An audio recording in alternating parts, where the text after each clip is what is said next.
Live, I'm live. Hello.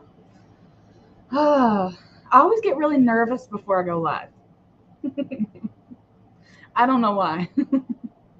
Actually, I do know why. Okay.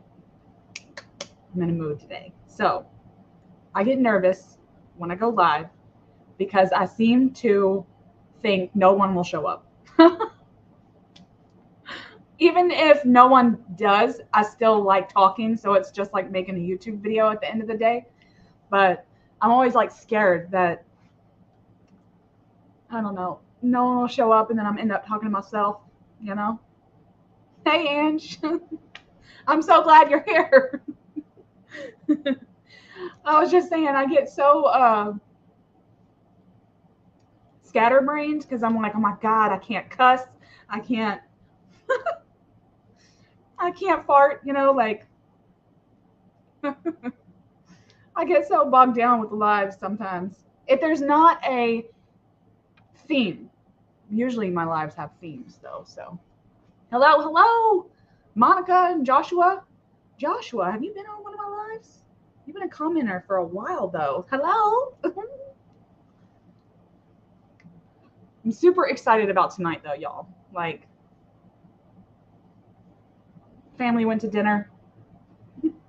The house is to myself. Like, all I can hear is the air conditioning roaring.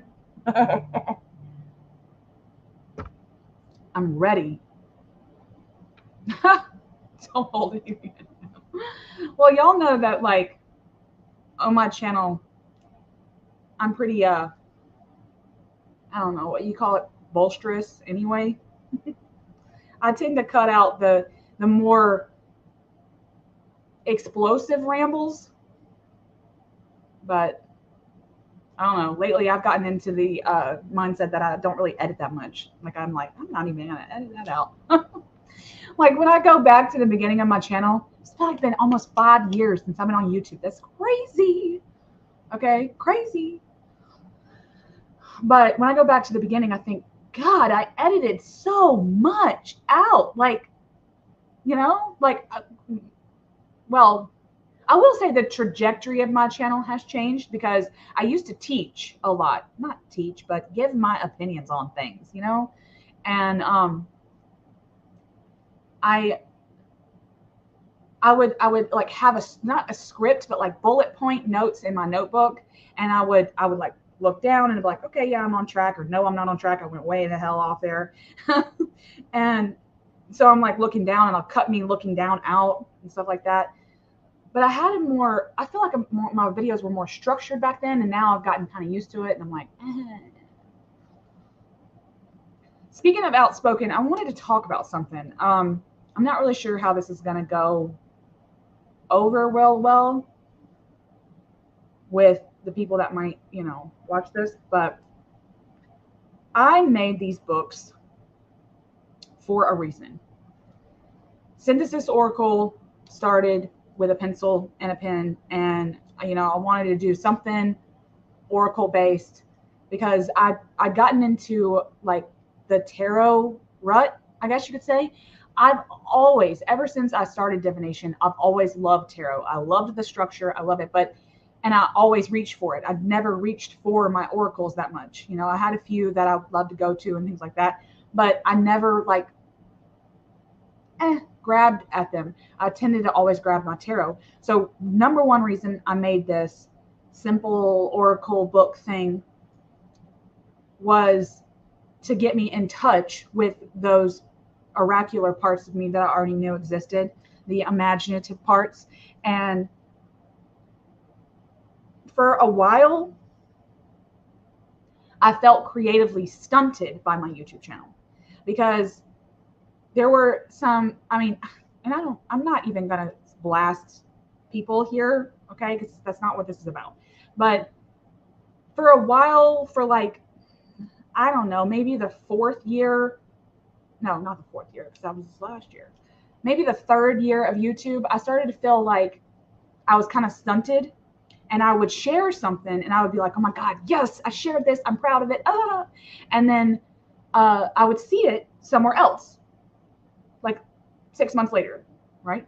And I'm like, hold up, I just did this. Where where are our lines not crossing here? And it became more and more of a thing. And I thought, you know what? Why don't I just combine this knowledge and this like spirituality kind of weirdness that I have, and put it in a book. That way, if it's in a book, it's out there. It's more to the point, it's copyrighted, that it's mine. So it felt almost like a creative awakening that didn't allow me to be censored anymore, because I felt kind of censored. Like I would do something and I would make a video, and it would be very creative. It would be very creative, and then it would just kind of like, and I was like, how do I get my ideas out there in a way that feels like it'll reach the people that it needs to be, that wants it, because it kind of felt like, okay, I have a channel, that's great, but what if there might be someone out there that doesn't even know I exist, and they would really, really like this, I'm like, how do I make that happen? Well, they could come across it on Amazon. That's so popular. And trust me, I went through so many self-publishing. Oh my God. I went through so many self-publishing companies that I thought, okay, which one's going to be the best? And, going through Lulu and Ingram Sparks and things. And I thought, well, I don't really want these in Barnes and Noble. Okay. Don't care about that. So I had to finagle it. And it feels really good to have these done and have synthesis out, because those were the first images I ever drew, and I still go back and reference them as some kind of, I can't believe this exists kind of a feeling. But then I'll do my own oracle bibliomancy with it, and it just feels so right. Speaking of, okay, I want to tell you about this guy. Because this is like a chill, right? There was no, let me back up. I've been following this dude for, I don't know, a while. I don't think he's had a channel for, well, that's not true either. I don't know when he started his channel, but I came in and started watching him, and then he just filled me with such a, like, he was like a, I don't know, he was pouring out so much love into his channel. I'll say that. And he was so passionate about what he did. He was kind of like I would consider him a booktuber. And his name's Magus, okay? That's all you guys look up. Magus. And he is kind of spiritual, and he reviews books, and he talks about his favorite books, and then he reads some of his favorite passages, and you just want to crawl in this fucking man's lap and read with him. That's what the vibe he gives me, is that genuinely he's a good person. Well, you don't know people, but it just feels like he's a good person. You want to crawl in his lap in this library that he films in and let him read to you, and I just went down rabbit holes with watching his stuff and feeling really good. I even reached out to him and was like, look, Magus, I've been watching you for a while. I really feel like you would like my book. Okay. I'm even willing to, like, don't even buy it. I'll send you a copy. Because I just felt like he would really appreciate it. How else? And I'm pose this to everybody. Y'all can leave your comments below or whatever. If you know, or you have a really good instinct about someone that would really appreciate it, and that you appreciate what they do, how do you get the message out without sounding like a prick, like sounding like, oh yeah, buy my book. It's not that, I got an email from someone that I didn't even know recently, and they were saying that they liked my channel, and they wrote a whole, it was a pretty long email about how much they appreciated my content. And at first, my first initial thing was, this girl's a creep, But then I was like, no, she's not. She just likes my shit. How is that creepy? You know, it's like, where did we go? Where did the world go? That I would automatically think that because she reached out in this way, and she even said that she didn't comment on my videos, so I wouldn't know who she was. And I thought, oh my God, this is just so sweet. Like when I took my society hat off, okay, and this blatant cell phone age where we don't go out and talk to people face to face anymore, I thought, oh my God, this is sweet. This is sweet. She just likes my shit. But it's like how, and then when I did that to Magus, I thought, you know, and I haven't heard back from him. It's okay. It wasn't about that. It was about, you know what? I wanted to reach out. Tell him how much I appreciate his content. Tell him how much I care, you know? And then, hey, if you're interested, go check this out. That's it. No pressure. There's no quid pro quo, you know? So I don't know. It just feels like, how do you get the word out and make it sound genuine and sweet and unlock, I don't know, what could possibly even be potential friendships, you know? Right? I mean, when you think about the world, okay, I'm going to tell you this. My son would die if I told you all this story, okay? But y'all don't know him, so it doesn't matter. It's hilarious. Like, he said something the other day about payphones, and he thought that they were only in New York City. And I thought, what? What are you talking about? And so we started talking about how, like, if you're stuck on the side of the road, you run out of gas, like, there is a payphone you got to walk to, and you better have change. Okay. Back in the day, we kept our payphone change like in the door. Okay. Never run out. Okay. We kept it in the door. And my mom would always have dimes and quarters and nickels in the door, like in the door handle. There was like a little thing in the door handle. Almost like an ashtray, like back in the day when cars had ashtrays. But and so we started talking about communication and how communication was so frontal. There was no right. There was none of this, like, you can hide behind your social media anonymity. There was none of that. Okay. Even going further back, okay, I think I would put money down on the fact that my parents were the last motherfuckers to get caller ID, okay?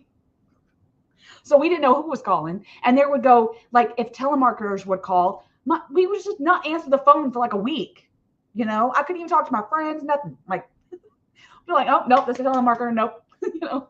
And until it died down, you know? Debt collectors, whatever. And so we started talking about this communication and how I don't know how to make it happen, but I was like, and I think it's slowly happening too. Like, people are realizing that, like, I hear more and more about the whole TikTok thing, about how, you know, like the attention spans, things like that, they're dwindling, you know. They don't want that. They don't want the scroll. They, you know, they're longing for that connection more so than they are just to.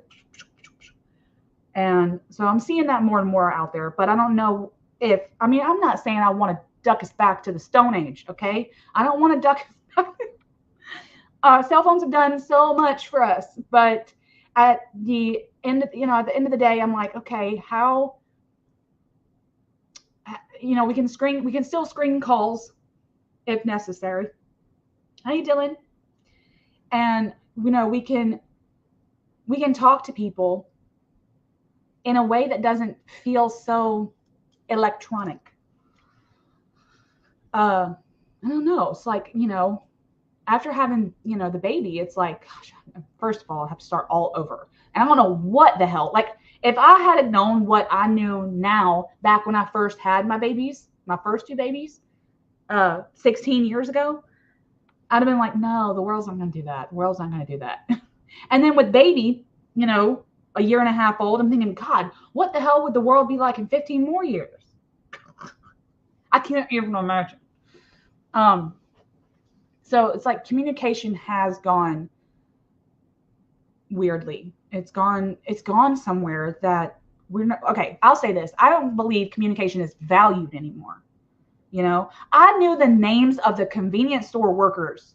They would let me walk in there barefoot and buy my mom's cigarettes. You know, like it was like a different time then, you know? And it's not that the world was safer. It's that well, especially for me, like I grew up in this like small town kind of, not really, it's not small town. It was smaller town, I guess you could say. Bigger than a small town, but still a small town. And you just knew people. People kind of looked out. So I don't know. Nobody does that anymore. I want somebody out there to be like, is that, even if they don't know our names, be like, that's my neighbor's kid. What is he doing out here? You know? And then go over and say, your mama's probably looking for you. Go the hell home. You know? Like, bitches used to do that to me all the time. They'd be like, Lennon, go home. Go home. Like, it's almost dark. So, yeah, healthy balance. So Dylan said it right. Like, there is, because it's not like we want to go back. And it's not like we can. I mean, we could. Okay. Just get a couple of Doctor Who boxes to set around the town and we'll be good. But I don't know, we have to value it again and not go automatically to, you know, if people want to reach out, they're creepers or something, because they're not. They're just people. Because I felt that when I reached out to this, you know, other content creator. I was like, I genuinely just want to talk to you. That's crazy. That I feel like I can't, you know? So what do? I didn't get synthesis out. Okay. Because today, yeah. Today I want to announce book 2. All right. Because it's coming out in a month from now. A month. I can't believe a month from now. Okay. And synthesis has gone out and done its thing in the world. Okay. And I don't know how many people have the book, like specifically, because the numbers only say who bought it. They don't say who returned it. So I think maybe some people have like bought it and then returned it. So because they probably didn't know what exactly it was, and then was like, oh, okay, this isn't what I thought it was, and returned it. So a few people. So I don't know, probably a handful of people have the book. Okay. And so that's kind of crazy that it's sitting on somebody else's shelf that's not related to me. Okay. And didn't win it in a giveaway. Actually, I didn't count those people. So that's 2 extra people that have that. But if you have the book, I don't know. Have y'all been using it? How have y'all been using it? Is it, and even if you've just been, you know, like looking through it and reading it and it's just kind of sitting there, that's fine. Like it's no pressure. I just want to know, like, is this a cool project? Because book 1's is in where? It's out. Okay. And book 2 is finished. Book 3 is, well, they're all finished. Book 3 is finished too. But book 3 is more poetic. The definitions, I guess you could say, the meanings of each card, each image are a little bit more poetic. I got a little I went a little crazy with the meanings. I let it kind of pour instead of sounding like oracular messages. It sounds kind of like I wrote a poem for each one of them. So book 3 is kind of weird, and I might rethink that. I might scratch it all before December, because that's when book 3 comes out. I might scratch it all and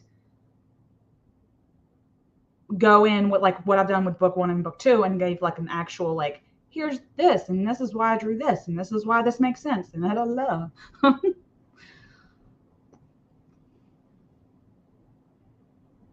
Oh, you do have the OG cover? I think I knew that about you, Ange.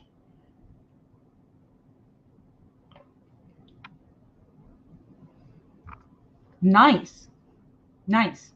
I have been in touch with a few, not a few, two people who have been sending me their practices like you do, like you have, Ange, where they kind of just flip to something and then they'll journal about it or pull a corresponding tarot card with it and then work with them in tandem to journal about. And they've been kind of like, they would color it in. Some of them send me the pictures where they color it in. And it's so cool to see it like that, to see how other people interpret it, because it was such a personal experience to come up with them that I thought, how would other people, because some of them sound really off the wall, you know, and they sound like word plays that wouldn't normally make sense. And I don't know. I just think that it's so cool that people can actually use it and they can actually say, hey, you know, like this does make sense and stuff like that. So I like that.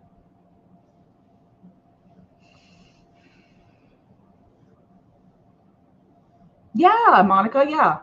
And the person that I talk to, they like DM me sometimes and they do the same thing. Like they open to a random page and they pull a tarot card and they color it all in and, like journal about it. And it's such a cool thing because like Ange said, you know, her last pull was flip to page. I love that. Flip to page. Despair's destiny. Wow. Wow. Some of my favorite, and I'm like, I hate to say that, but it's like, because like they feel like all my children, but there are so many favorites within book 1 that I get giddy when I see other people talk about it and their own interpretations. You know, I get kind of like, oh, you're talking to my favorite kid here, and I like it. But, and if like, I want to know why it's fitting. Despair's destiny. Does despair have a destiny? Of course it does. Because I believe everything has a destiny. I think that even a dandelion, if it's growing out there, if it just sat there in the yard, okay, and got to bloom, okay, because most of the time you mow the lawn, they don't even make it to that stage, in my case, because they're just everywhere here. But if like it got to bloom and then blew off by itself with not a wish or nothing, then that fulfilled its destiny. You know, it populated. I don't know.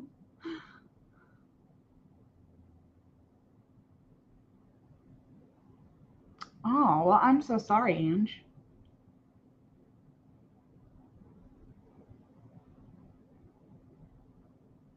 You know, when you're going through something hard, it feels.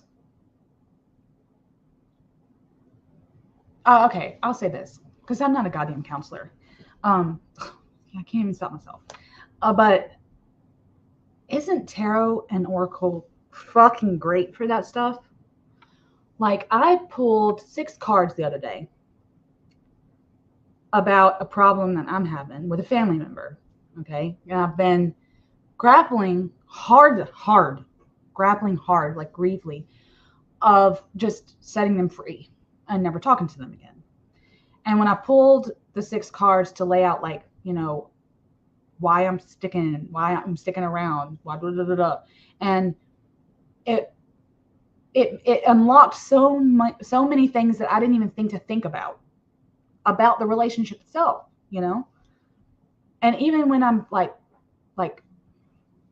in it, right? Like if you're in it, like I said in a video before, like sometimes I get into it and then I don't do anything. I don't go get my tarot decks. I don't do anything. I don't do a magical working. I don't call the gods. I don't do shit, you know? And then I look back in hindsight and I'm like, why didn't I do that? It's so great. And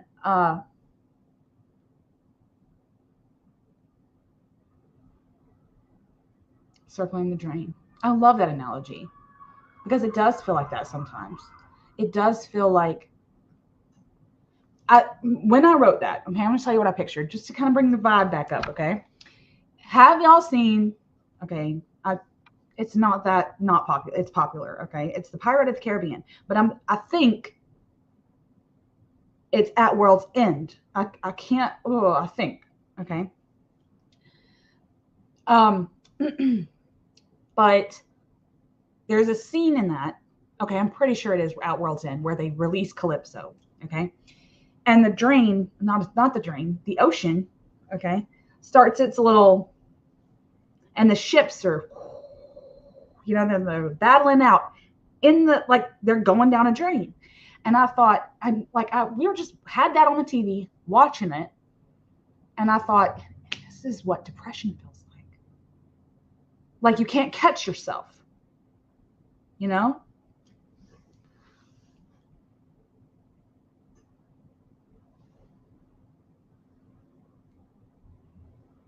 Oh, that sucks, and God.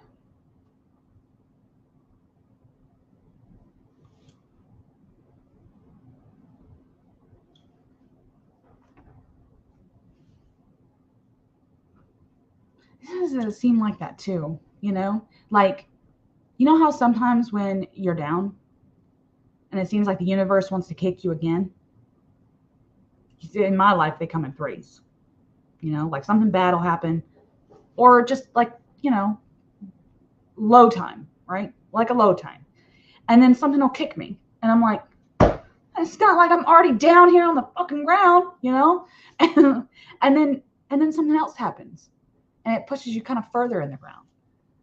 And circling the drain feels like that. Like you can't catch yourself.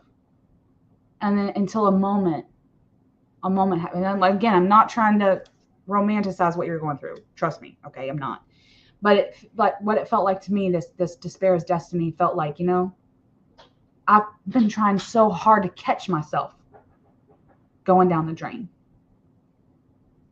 And I wasn't able to get out of those depressive episodes until I just let myself go down the tube.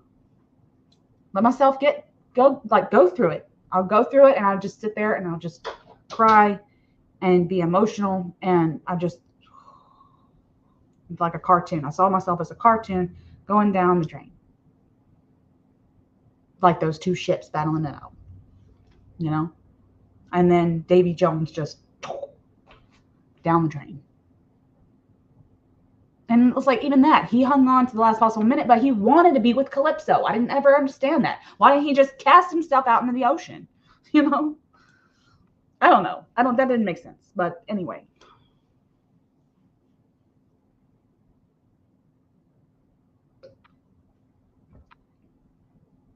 Yeah.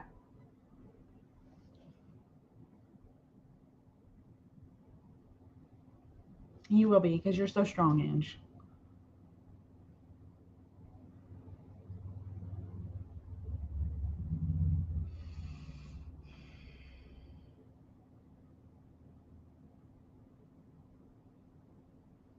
Okay. All right. Now. So, all right. God, we already been on for 30 minutes. What the hell? Who wants to see book 2? I don't know if there'll be a glare because I chose glossy. For the book. Here we go. There we go. Do you like my wordplay for the title?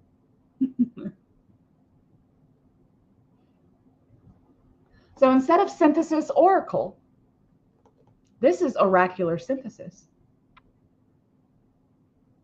That might sound cheesy, okay? It did to me at first, but it really, okay, because I explained this before about the whole series, because the whole series is linked and it's alchemical. For me, it was alchemical. So let's say you have one book. It's okay by itself, but then it's a collaboration and a synthesis with book 2. And then there's a marriage, there's there's, I don't know, there's this like collaboration that's more alchemical than that word. And then you've got book 3 that comes along, and it's the child, but also the love interest, but also it's like the court cards and tarot. They're all kind of living together and being together and as one also. Okay. So it's kind of weird that for me, it sounded cheesy at first, but I was like, this works. And trust me, these 2 words don't show up in book 3. I chose a different, more relevant title for book 3. But this is so cool. Look at the back. Okay. Clouds are my thing. Clouds are my thing because I'm an air sign, first of all. Second of all, I'm a daydreamer, and that's mostly where I get my shit is the clouds. Okay. So the subtitle of this is Visions, Dreams, and Lessons. Look at that. So cute. So this one's black, whilst the first one is white. Still have the thing on the sides. Now the back says 100 images for the wise, the enlightened, the seekers, or for the ones who are lost and don't necessarily want to be found. Oh, so good. I can't believe I write this shit. I can't. Because when I wrote the intro, that's another thing I want to ask y'all, okay? The introductions, they seem kind of silly. Because it's like an oracle book. What the hell would I write about in the introduction? You know? But I took the time and wrote an introduction. That way, if anyone out there wasn't familiar with me or my channel or what I'm trying to do here, then I kind of wrote an introduction for those people that wouldn't know what they got when they got it. Anyway, I can't believe it. Hey, Megan. Oh, I didn't see you came in here. Oh, thank you. It's so simple, okay? Now, synthesis, what? Only when I go live, someone's doing a damn police chase or some shit. God. It's so simple that I wanted to play around because there's not much you can do with black, you know? Like in terms of making it go with book 1. And I wanted to keep the simplicity, but then I wanted them all to kind of blend. But then I wanted them to be able to stand apart. If any of that makes sense. I'm going to read you a little bit. No, wait. The introduction. Do y'all read those? Dylan, you said, I agree, it was good. What does that mean, the introduction? Is that what that meant? Ange? Okay.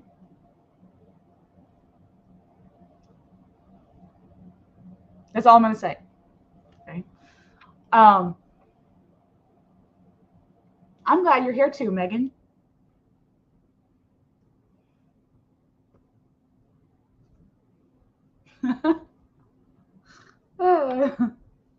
Yeah, I don't know.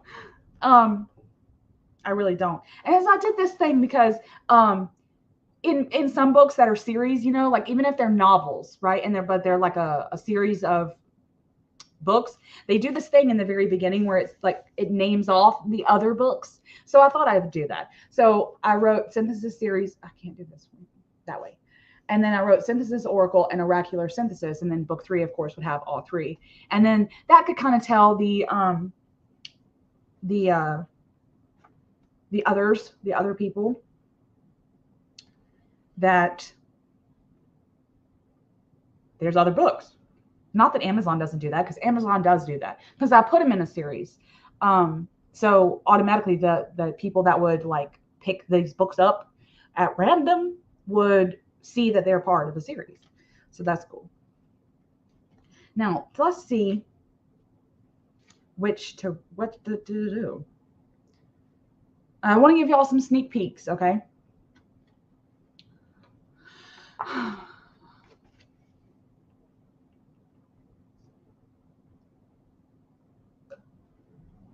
I do too, Ange. I read all books cover to cover.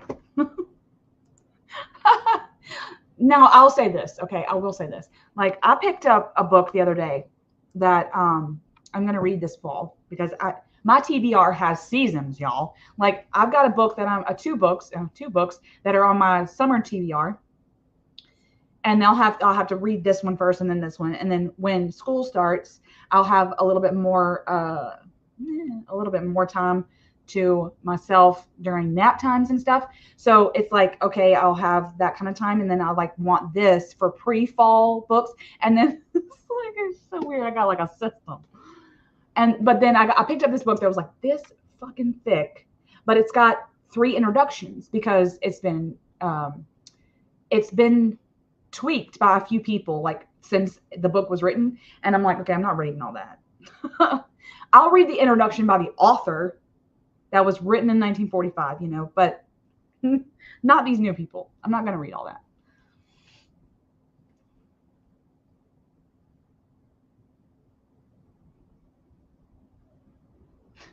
Yeah, no one reads introductions except when they do. I know. I feel this. Oh, Lexi, I'm glad you're here.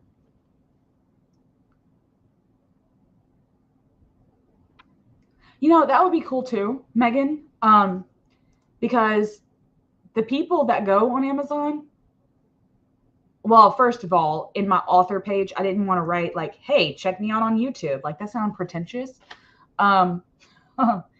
Even to me.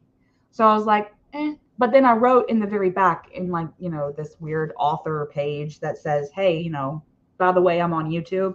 So that way, if someone had the book and really enjoyed it, they can come check me out. But that's it. That's all I kind of did. And then if that led to them coming to my YouTube channel, then they would know about my other decks. But I could have wrote that in the bio, I guess. I could have wrote that in the bio, my author bio. I didn't think about that. I might try that out. Because I have done some decks.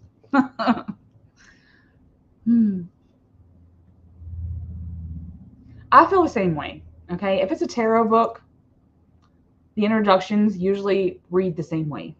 They kind of tell you about the structure. And while that's nice for the newcomers out there that are coming to tarot and they don't really know the structure, they're kind of just familiar in a weird way, then yeah, that's nice. But I skip that shit too. I'm like, I don't need this. Been there, done that. Oh. Okay, so what we're going to do because I don't know how else to do this. All right. What we're going to do for the sneak peeks is y'all shoot out a letter of the alphabet, right? And I'll flip to that if it has, I'm sure that there's every letter in here, except probably Z. I don't know though. Pick a letter at random, and I'll flip to that and just kind of pick one from that letter at random. You're gonna make me see if there's a Z in here. There's not a Z. So tough shit. V. Okay, V.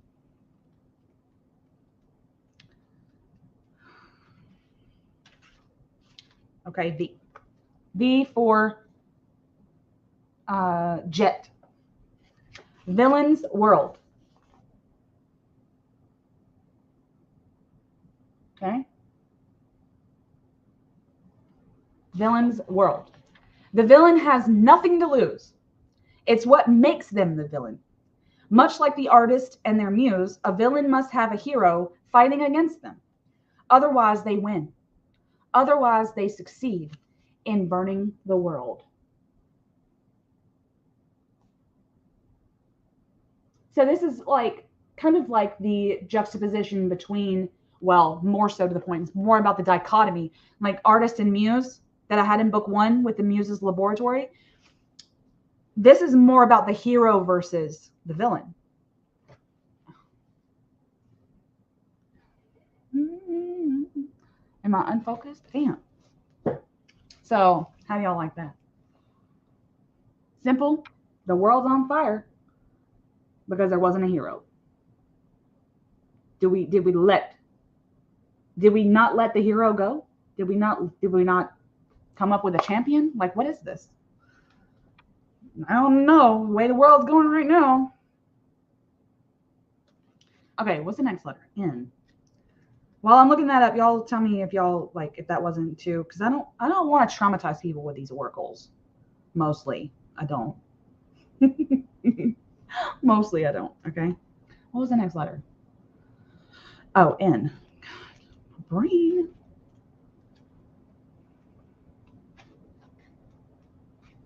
There's only one N, so that's good. Okay, it's one of my favorites. All right. This is called New World Order. Okay. If there was a secret totalitarian government, oh, this is weird, you guys, that these are like this. How, I'm trying to focus in again, but it's not going to. If there was a secret, or if there were a secret totalitarian government, how would it be structured? I envisioned this chandelier mobile, full of figures floating above on an empty room. It kind of fit my mindset, as they relate to strings that could be cut down at any time, puppets that don't have a master. Mm. Is that kind of crazy? Some of these are like, oh, oh. But I love the image. Like, it's so cool because it's like, it's a mobile at the end of the day, you know? And you can envision that however you want to. But then, okay, I'm focused back. But then, what would that look like to have an actual new world order? But then again, like if you weren't even reading the meaning or the message, you could take that and run with it. These are just, they look like poppets. They could be poppets on strings on a mobile. What could that mean? Are these all the parts of yourself hanging there on a chandelier? You know, are these like tiny men with briefcases to be the New World Order? Like, what color tie are they wearing? You know, like you can really put some, you can put some imagination into it. But I thought, yeah, there's a light bulb, just a light bulb, not a fancy lamp or anything, just a light bulb. And then there's like these sewing circles, if you know what those are, like embroidery hoops. That's what I was thinking. Embroidery hoops that have these like strings on them, and they have these like little puppets hanging in. Yeah, that's my New World Order right there. So, crazy. Those had a little to them, didn't they? Let's see. There's only one G. Y'all are good at this. Y'all know. Okay. In the slap, almost in the slap middle. This is called the gift of righteousness. And all it says is an outstretched hand gifts us with a boon.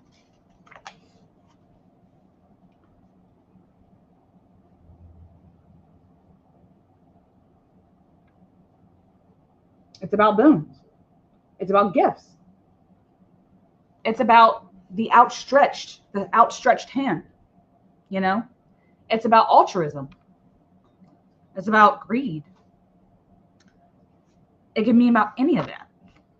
Like add it all up as if it was a math problem. It was crazy. But it's called the gift of righteousness. So what is this? What is this? What about that makes it righteous? Is the gift itself righteous or the outstretched hand? Right?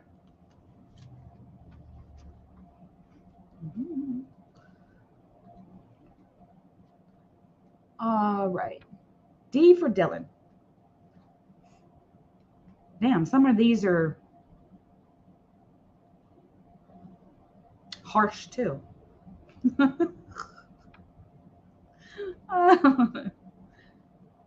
Oh, I still like him. I'll do this one, I think. D for Dylan. Here we go. Dark Woods Beast. Deep in the dark woods, a beast is teeming with indifference. It scares and caresses the barks of nearby trees with its fur, cautioning against the destruction of the close, claustrophobic, stifling forest. Hallucinate the possibility that the beast is a comrade.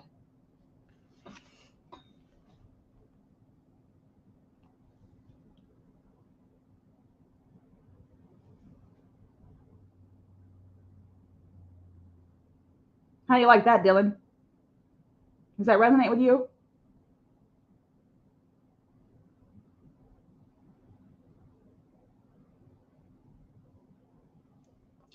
It's like, it was so cool because now that I'm looking at it, I'm like, you know, the trees are bare, right? And it kind of reminds you, I guess if you're around my age, of where the wild things are, right? And how those trees in that book used to look. But it's like, I didn't want any foliage on the tree. It's almost like this in-between liminal time. Like there's no season here in this forest. There's, is kind of like this bland forest where no seasons can really hit it.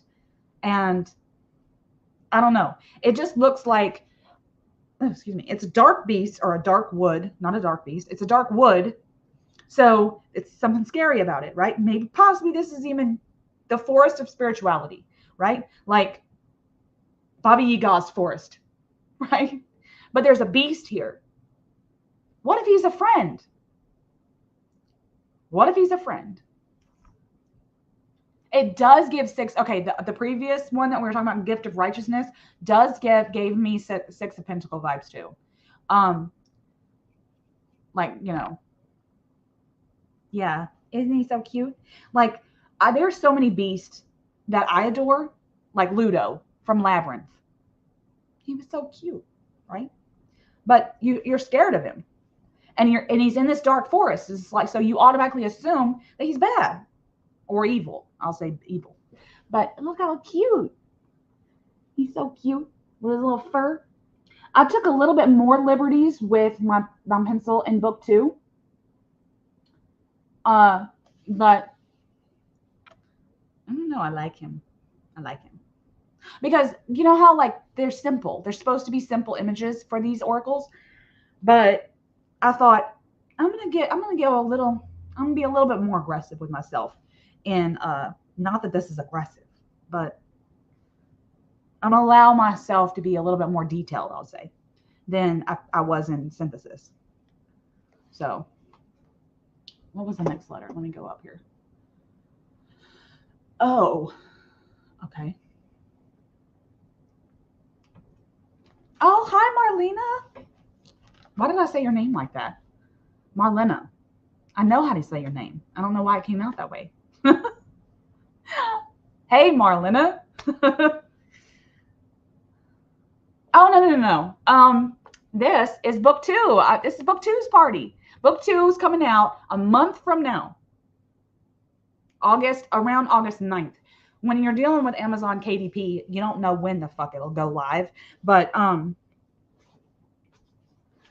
whatever. So I'm putting it out the week of Book Lovers Day, which is August 9th.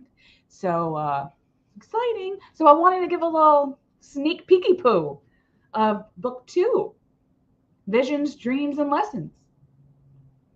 And I don't know, Marlena, you would probably appreciate the wordplay of oracular synthesis instead of synthesis oracle. That's kind of cool. Yes, beast of burden. Doesn't he look like a beast of burden? He's so cute. I love my little beast. Okay, now the next letter was O. Let me go to O. Are there any O's? There's one O. I'm telling y'all can't make this shit up. This is good stuff. Okay, there's like a lot of M's, right? But there's only one O, so it's crazy. What we're doing, Marlena, is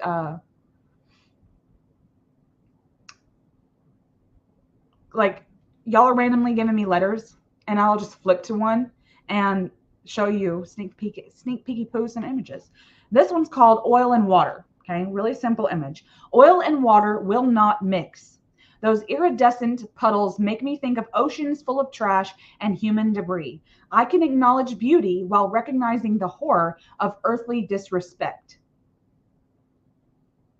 Damn, why does it sound like all these are real harsh, y'all? We're burning the world with the villain. We got new world orders coming.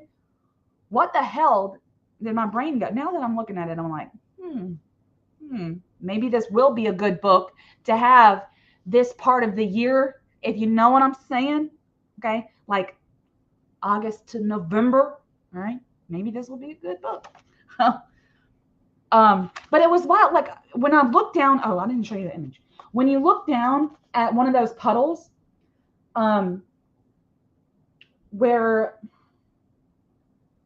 there's like an oil spot, like kind of like where your car would sit or something, and there's like an oil and water spill, and it looks like this purplish green iridescence, and you think, oh my God, that's so pretty. You really do. You think, oh my God, it's so pretty. I love the way the colors, and then if you move, the colors change, and it's like this beautiful iridescence, right? I love it. But then at the same time, I'm thinking there are oil spills killing the wildlife in the oceans and the fresh water. You know, animals have gone extinct from the oil spills. And then you're thinking about the gas leaks inside the ocean. And then you're thinking about human debris, human trash, all those freaking shorts you see about globs of trash falling right into lakes and shit. And it's like, I can appreciate the fact that I love this iridescence on the ground under my car, but then also acknowledge that there's some harsh shit that comes from this. It's like this weird, like I had all those thoughts looking at this damn puddle. And then I just drew it like this, kind of like a lava lamp, but almost like if this were to be colored, if this were to be colored, like this would be like yellow and greens and purples, and then like some of the spots would be water and some of them would be oil, and you just don't really know, you know. But it's about making beauty, and well, not making beauty, but seeing the beauty and recognizing the horror too within. Does that make sense? I hope so.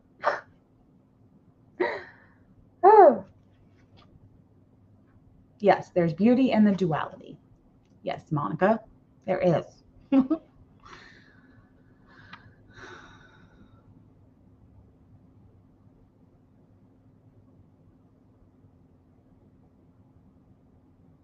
Oh, you know, I didn't even think about this, but if y'all wanted to take the letters that y'all gave me, take that as a message. That is a good idea, Marlena. I'm going to pick your M in a minute because I'm consciously pulling these. So I don't know if, I'll pick one for you. How about that? For you specifically. And then it'll kind of, if you wanted it to be a reading for yourself, then I'll do that. All right, I'm picking this one. Okay, this is the one that's calling out for Marlena, you guys. In the M. Oh, Dylan, I'm sorry I missed your comment. What you said something. Aw. A year ago from now? I'm so sorry for your loss. For all of you guys' loss. Loss is. Jeez. Okay, Marlena. The M that I picked for you was Mirror Court. Okay. Deep in the wilds of life, there is a circle of mirrors. It is folly. For what are these mirrors doing way out here? Furthermore, when you come upon them, what are your thoughts? What do you see? Are they funhouse mirrors? Would each one have a different effect? Long and skinny in one for you to appear short and wide in the other? Completely obscure? Has time aged them? Are their edges blackened from time? So it's almost like, oh, excuse me, you are walking through nature, okay, and it's like this old place. Not, it doesn't have to be a forest, but it could if you're thinking about that. But an old place, maybe full of ruins. And then all of a sudden you just happen upon this circle, almost kind of like Stonehenge, but instead of rock, these are all of these are mirrors, standing mirrors. And then I thought, are they funhouse mirrors?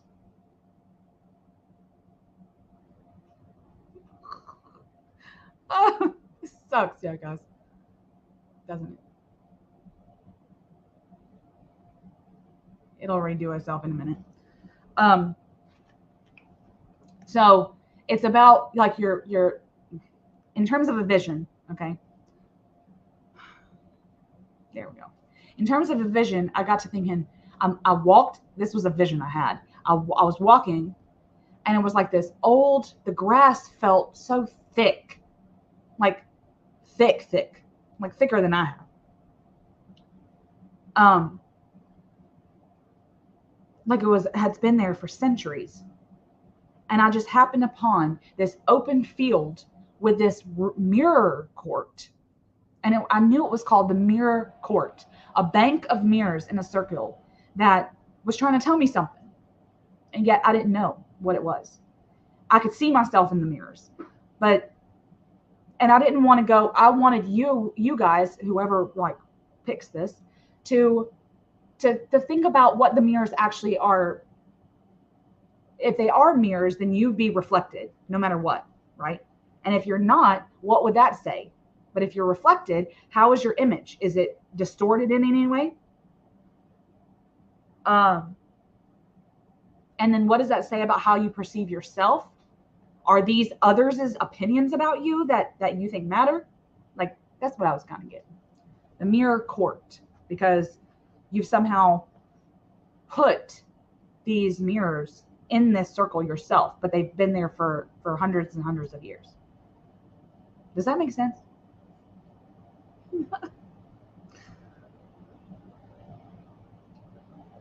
Oh, good. That speaks so clearly to me right now as I'm really working on different facets of my identity.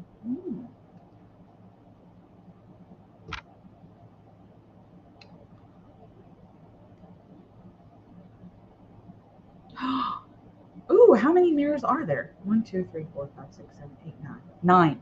9 mirrors. Cool. But that could be like, if you only pulled the quartz. Okay, I'm just going to tell you this. Like, this is like a cool exercise that I just thought of, right? What if you pulled only the quartz out of your deck, the deck you're using, okay?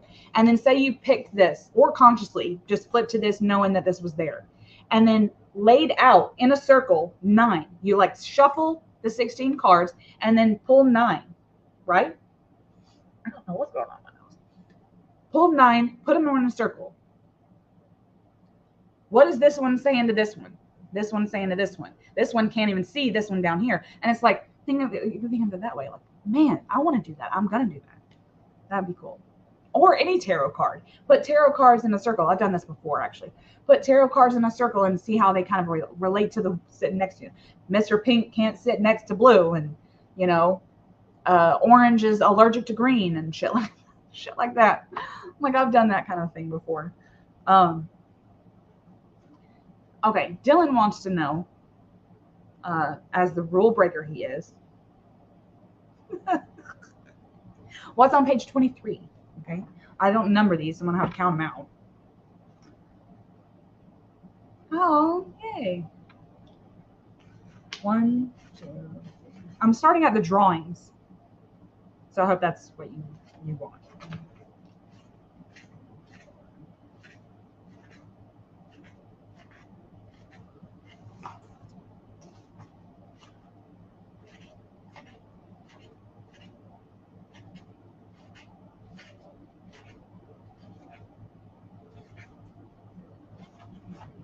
Oh my God, Dylan. This is one of my favorite images from this book. My favorite all-time images. Okay. Y'all ready for this? And I got something on the page. Okay. All right. Dylan. 23 is a good number. All right. This card is called Cathedral of 1,000 Spires. Okay. Look at the image.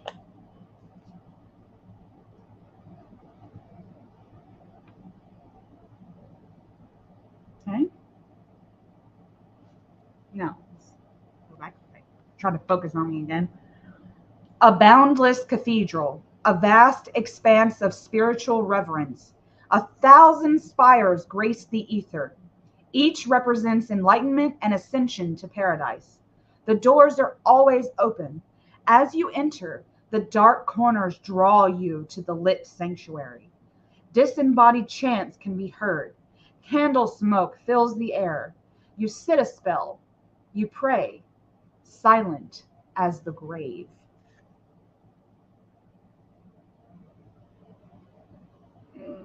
I love this. I love this image so much.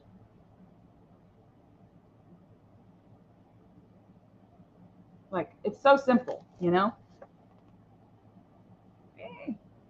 It's so simple, but so good. This is my favorite. One of my favorites. God, love this so much. All right, we're at the 1 hour mark. One more letter. First letter I see. One that preferably one we haven't already done. Well, thank you, Ange. That doesn't mean you didn't like the other ones, huh? Or is this just your favorite?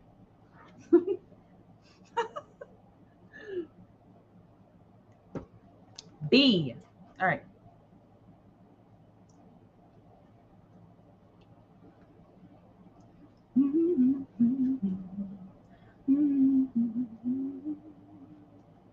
I'm going to do this one, okay? Not because I'm cheating, all right? But because it kind of goes with the announcement of the day. Another announcement, all right? Okay. Another announcement. I'll tell you the announcement first, okay? I'm going to go over here and click it. Let me see if I can click it here. Yeah. All right, I'm posting a link to a Google Drive file of a PDF that I made of 6, actually only this one that I'm about to show you in the B category, in the B letter, is part of the bookmark page, okay? Now what this is, all it is I've put 6 of these images on a sheet of paper, a regular size sheet of paper, for you to print off on regular copy paper or cardstock. You can like contact paper it, or like, you know, cut a hole in it with a hole punch and put ribbons in it and make kind of like bookmarks as sneak peek bookmarks. Now, I'm not going to announce this on my channel that these are available. It's only for you guys, or for whoever comes to the live, you know. And once this live goes like to YouTube, I'll probably post it in the description of this live, but I'm probably not going to share it with anybody else that I have these bookmarks available. I'm going to do it for book 1 or book 2 and book 3. These 6 images that have like this, 1, 2, 3, 1, 2, 3, and you just cut them out and make bookmarks or whatever you want to with them as like sneak peeks. And I didn't put the names of the cards on there. You have to buy the book to get those, but you'll know the one. You'll know the one. And this one is called Bride of Creation. Okay. Now you can kind of see that I was inspired by a lot of images through this. Okay. But let's just, whatever. A veiled figure stands adamant and ready. They hold creation's light in one hand and a suckling babe in the other. One represents that which has already created. The other signals that are still to be nurtured. This bride stands before all of it. So it's like this weird image about it being about you when you nurture things and you're nurturing things. There's things that you've already created that you're still nourishing and nurturing. But then there's things like light that haven't, like the continuous light, I mean, things that you haven't, but they're already inside of you. The bride of creation is over all of that, is over everything you haven't done creatively and all the things you already have. She's over all of it. So it's kind of like this weird spiritual archetype thing. Okay. Check this out because I love her so much. I love her so much. Okay. Secret bookmarks. Yes, I know. Secret bookmarks. Isn't she fabulous? Get her right.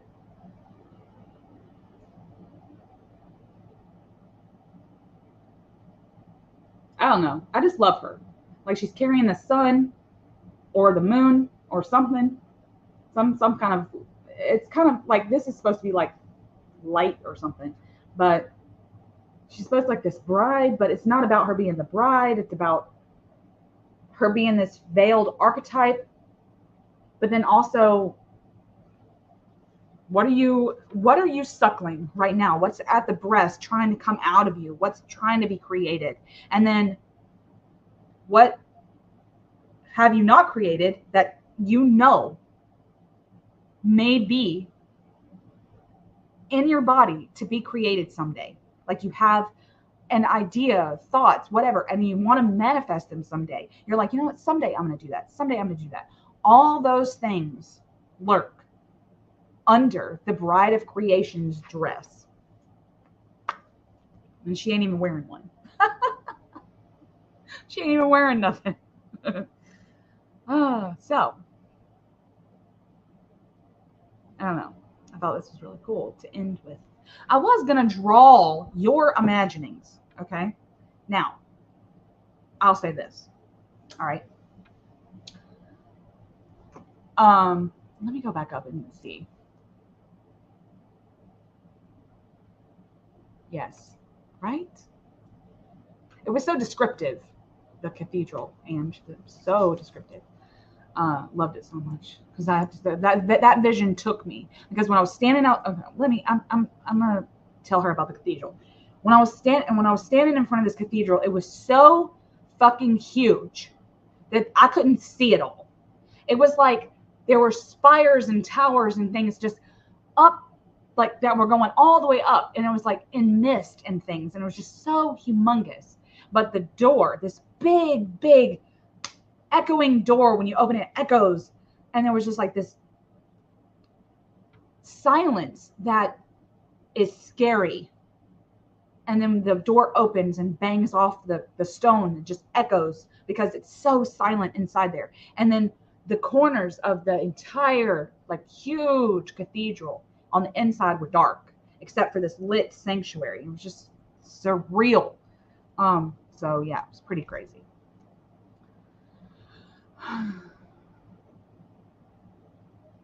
Yes, I do. Well, okay. Marlena is remembering some videos that I've done about castles before. I did a video about a castle, about my mind castle, and what it taught me about like shadow work and stuff like that, because it really did. And I have visions of this because it's my mind palace. So I have visions here all the time in my mind castle. And the castle and the cathedral, these huge monuments, are like, in terms of archetypal places, they're my jam. That's where my brain always goes to. I want to be inside a huge echoing cathedral, and I want to be inside of a huge stone drafty medieval type castle. Not even really medieval, actually, more Georgian probably in terms of castle. But like when I think of all the like great abbeys of the world, it's like that's what I want. I want like a mix between them, but I want like the ghost of the monks talking to me and shit, you know? I don't know. This is so weird. So in terms of archetypes, those really plague me. Dylan's trying to make a mini comic. Nice. Nice. I hope you do it. I hope you do it, Dylan. Okay, back what I was going to say. Okay, because we've already been on for an hour. I didn't think it would take this long. But I was going to draw your guys's, like if y'all had some,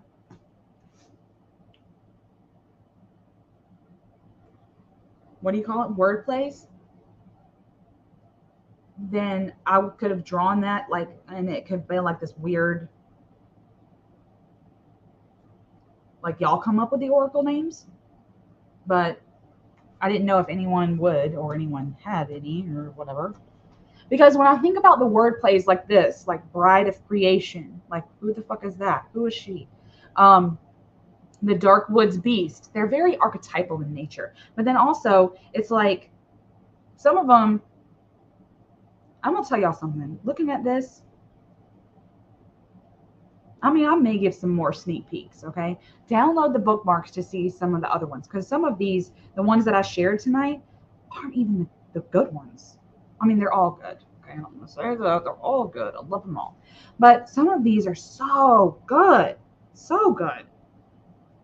Like, I just can't believe it, you know? You know what? Fuck it. Let's do one more. All right? Let's do it. Because I'm just too hyped, okay? Plus, nobody's here right now. I got some time to kill. So, might as well.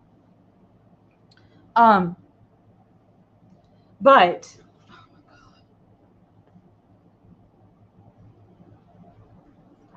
so crazy. Jesus. There we go. Oh. But I didn't know if y'all would have an oracle for me to draw. Plus, I don't know if I have time now. And so I'll probably have to like change the name of this fucking live. Just book 2 party, I guess. Like we'll just sit here and look at all the images. I don't know if I have a K.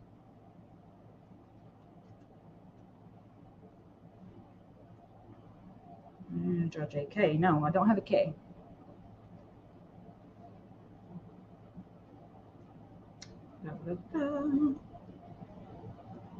Well, y'all want me to pick one? Because I think, well, no, this is part of this one, so I'm not going to do that one too.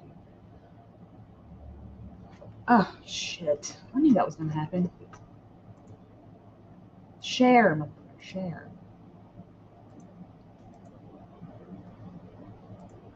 There we go. I had it restricted. I'm sorry.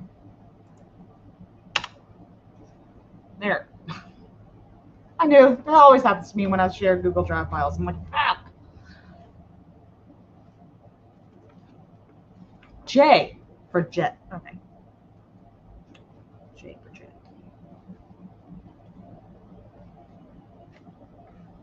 I don't have a J either. I don't have a J either. All right, let me pick one. Let me just see. I'm going to pick a really good one to end with. Let me start at the beginning. You know, that's what's so, like, sometimes it sucks about bibliomancy sometimes, is that you kind of forget about the back and the front, you know? Well, I do sometimes. I'm like, damn, I need to like go like page 1 through 10. And then go to the back.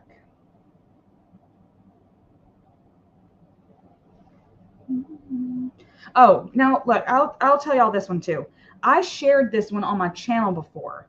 The Prima Materia Maiden. The Prima Materia Maiden.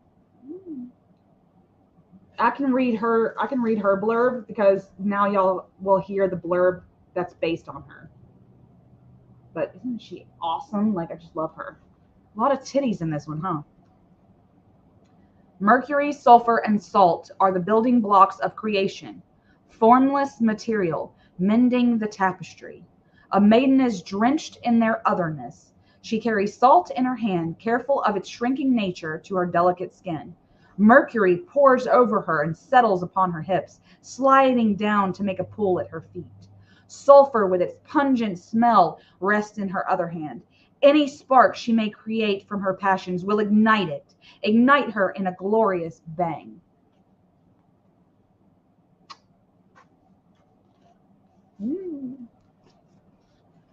How cool is she? Actually, this isn't even in the real image because I changed her, because it looked like the Mercury. It looked like the Mercury was on her hands, Damn, focus, focus.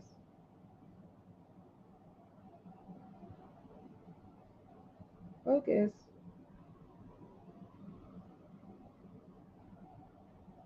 You know, I got a new webcam and it just will not focus good. Like, it does not focus well.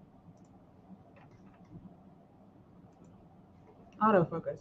Hello.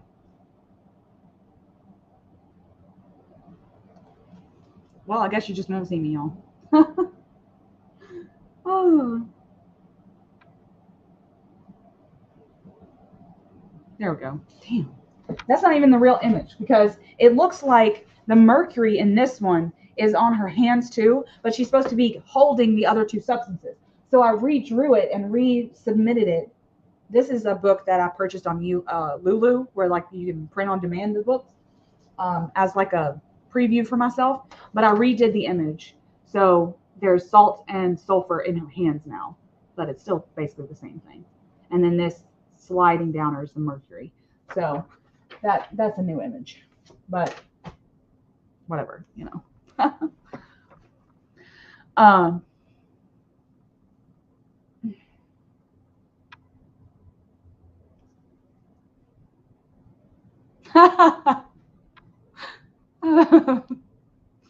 Y'all are so great. Y'all are so great.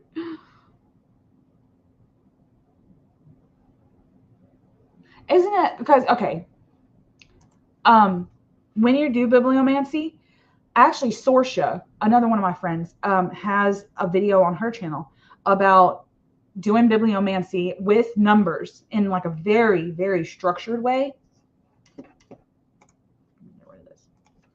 And at first it sounds kind of rigid, but then when I watched it a second time, I was like, I could probably do something like this. You could get a die, okay, like a 20-sided die or even a regular die, and shake it and cast it out and have any kind of number, right? A number generator, any kind of thing, to be able to get those and say, okay, I flip to like this half is what I'm using, or these 10 pages is what I'm using, or blah, blah, blah, blah. And you kind of have to structure it out, especially if it's a book that you tend to only do the middle with, like me. Like if it's a big old book and I'm using it like a spiritual text, I have to do my structure with it. I have to be like, okay, for this, I want the beginning. I'm feeling the beginning. Like you have to kind of pour it out instinctually. Like I want the beginning, or I want the end of this. You know, I want the ending to be part of this oracle session, and then you base a structure off that, or I would. So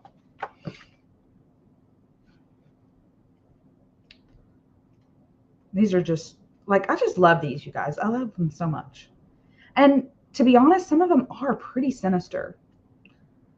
But maybe that was the vibe I was going with for this one.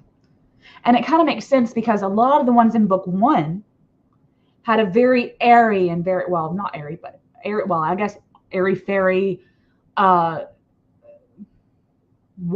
emotional vibe, when this one's more chthonic almost. So it does make sense in this alchemical thing we got going on here with these. So they're so good. How do you like the bookmark images, Ange? I just noticed that she had wrote that she printed them out.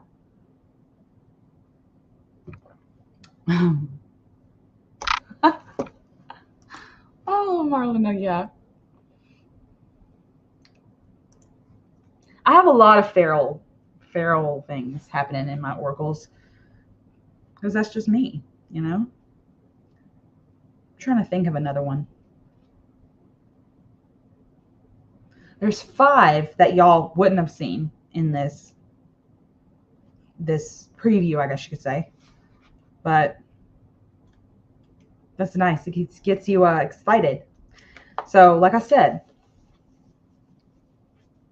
oh my God, Dylan, don't do it to me. Don't do it to me, okay? Because I really want to. I really, really want to. Like, Dylan's asking if I backed the Cave of Sybil. Let me just say, okay?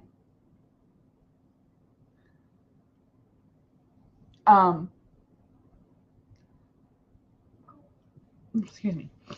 Let me just say, it is beautiful. I don't have any of Tiara's other books, other decks, but it is so freaking gorgeous. And to be an oracle, and the way it looks like she scratched those names on the backs of the cards, and it being, you know, analog collage, but it makes it look busy, but in a real dark and sinister and chthonic way, you know? I don't know. Tiara knows her shit. She's real creative too. I feel like I don't know. I feel a kindred spirit with her, you know? You did? You backed it? Yay. There's been only one other time that I've spent that much money on a deck. And I really have to be like, I really, really need this to spend that kind of money. Plus, I usually use, okay, just to give y'all a little secret, I usually use my earnings from my decks to buy other decks. So I usually keep that, like my Make Playing Cards money, in like a PayPal account, and then I'll use that money to buy other decks if there are any. I think the last deck I bought was Mags's deck, the Dream Travelers, and that's been the only deck I purchased in like the last 2 years. So I really, really want the Cave of Sybil though. Like, I want that shit.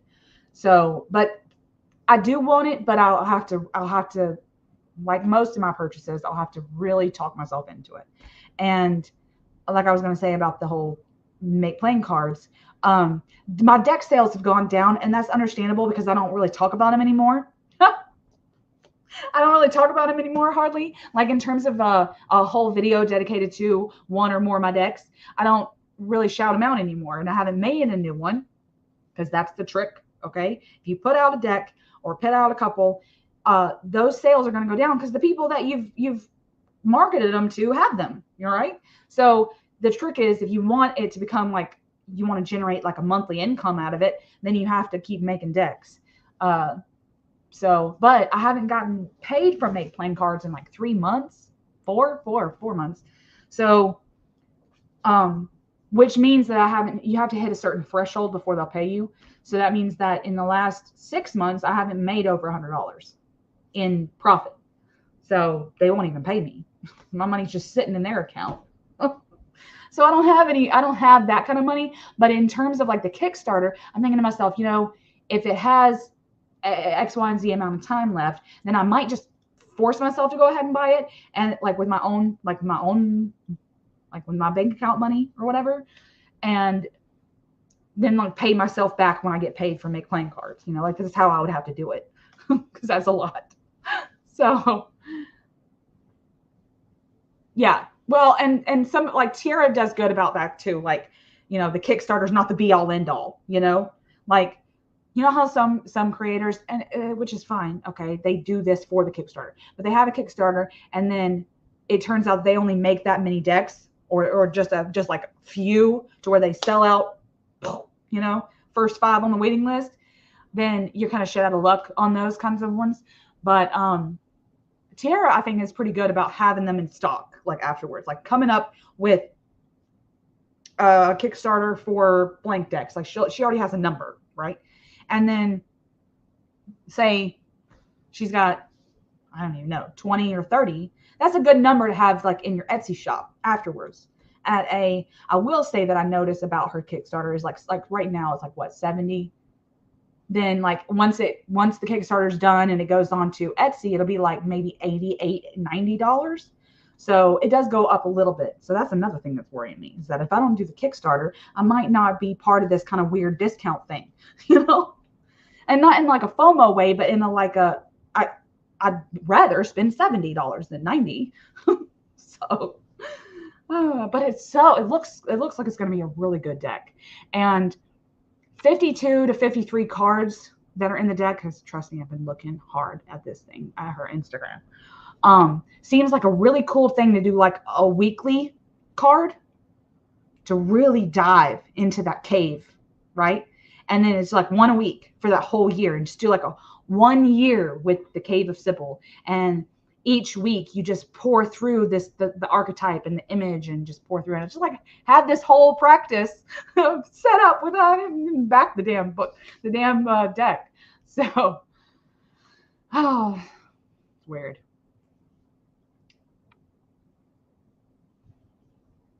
Yeah, and I'm so glad she got funded, because then otherwise it doesn't get made at all, you know? If it's not funded, it won't get made.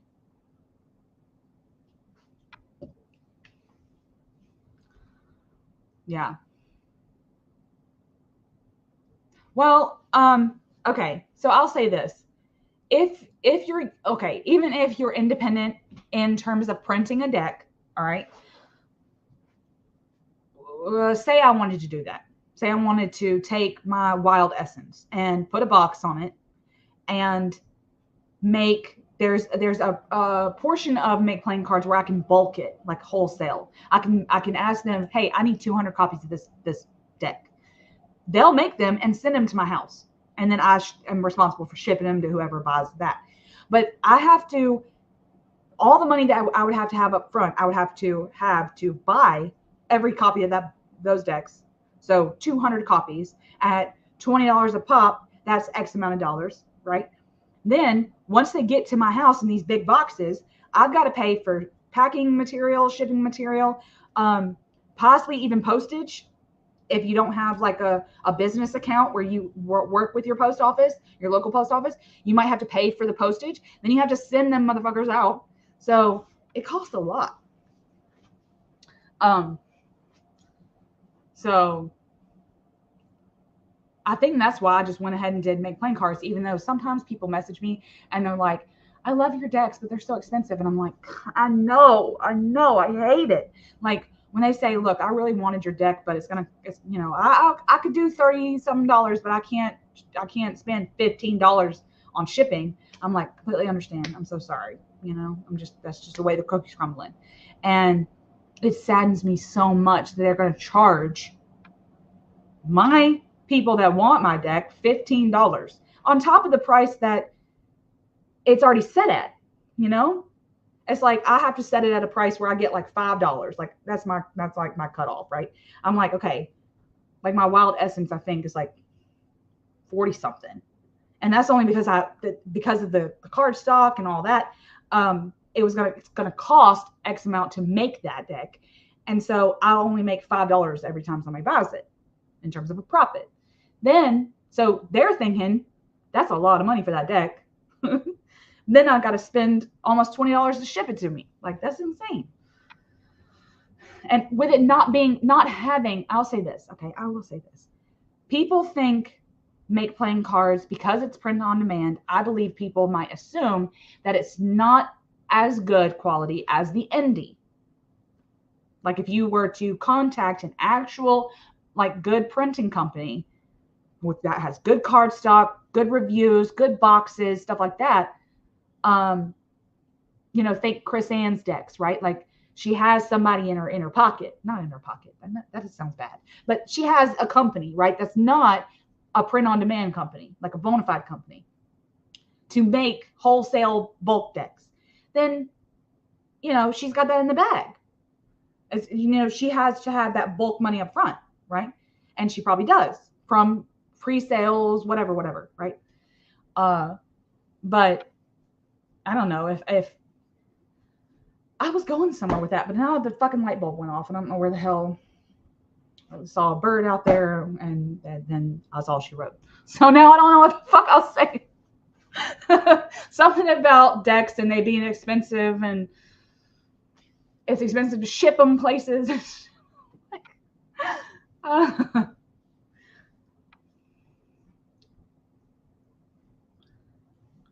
And it, like I said, Dylan, I think just to go back to why Dylan's asking why the funding was so high.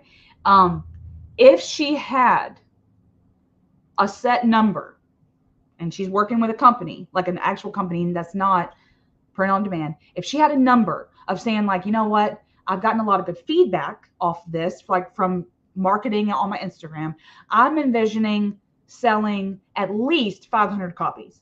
Then she has to tell that company, I need 500 copies of this. And that's going to cost me 15 grand. At least. Okay. At least. That's going to cost me 15 grand. And then how much, and then calculate, okay, I got to ship to this. Most of the countries will be US and Canada. Then I got the UK. Then I got Australia. How much shipping to all these from my house? You know? And then she's got to add all that shit up. So, I don't know. That's crazy. Yes. I mean, I know. I mean, and it's weird for like us in the US because we want to be ignorant to this shit. But shipping anything to Canada or Australia, first of all, it's pulling teeth, okay? But then it's like, y'all got crazy prices for shipping things to you guys. Yeah. It's basically like the whole, that old adage, you gotta have money to make money. You know? Like if, like you're saying, if you wanted to do bulk, like if I wanted to have a bulk amount of decks in my house, that would cost me some startup money. And then like for you, a comic, like your comic, you would have to have some startup money to even get that sent to your house, let alone out to the people that want to buy them from you. So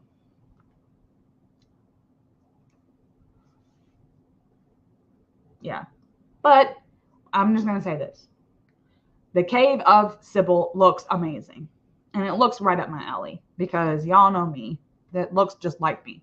It looks like something I would enjoy. So I'm glad she's funded, first of all. And if I don't make the Kickstarter, then I can always, what I'll probably do is if I just bona fide can't live without it, I'll probably just save up and buy it when it gets on Etsy. And that's only if I decide not to do the Kickstarter because I haven't decided yet. So,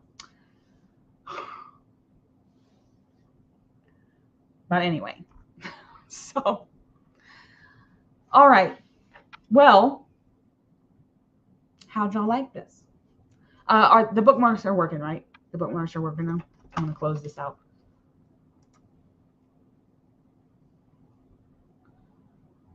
Yeah, close. I'm going to close my drive file because it's like, it's just right here. So if they're working, I don't have to like finagle anything else. But yeah.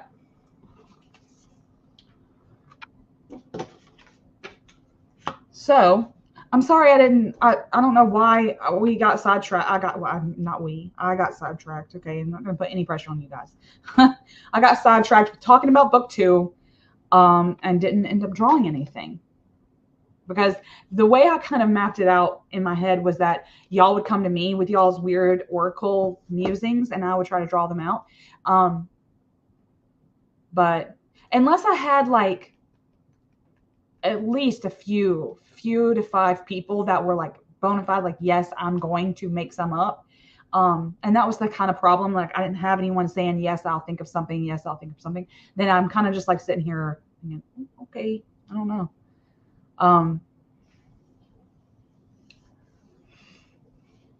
So we just talked about book 2. I'll probably erase, let me draw your imaginings. And we can just bask in the knowledge that a month from now, Oracular Synthesis comes out on Amazon the week of August 9th. It will be fantastic. There are, I think, 103 images in this one. Very nice. Okay. So yeah, I hope that y'all love it. I hope that y'all love it as much as I do. I had a really good time, and I hope y'all like the ones that y'all saw. So, and had some kind of inklings about those too.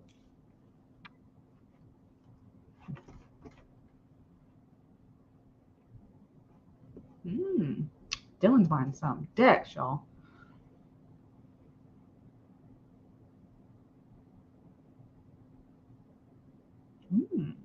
Dylan, that's not a half bad idea. thank you guys for looking forward to book 2. That means a lot to me.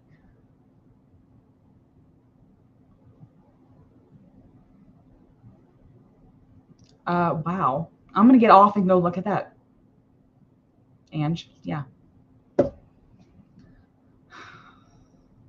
So I'm going to get off of here and go look at some political shit, which I feel like me and my husband have just been drowning in the political shit for like, well, at least for the last couple of weeks. But I mean, not that we've been living under a rock, but still. Yeah, like I go to my informants. That sounds weird. I'm not a fucking spy, you guys. Sounds weird. I got a couple places I go, okay? But Irregular Sentences comes out in August. I love it so much. Hope y'all love it.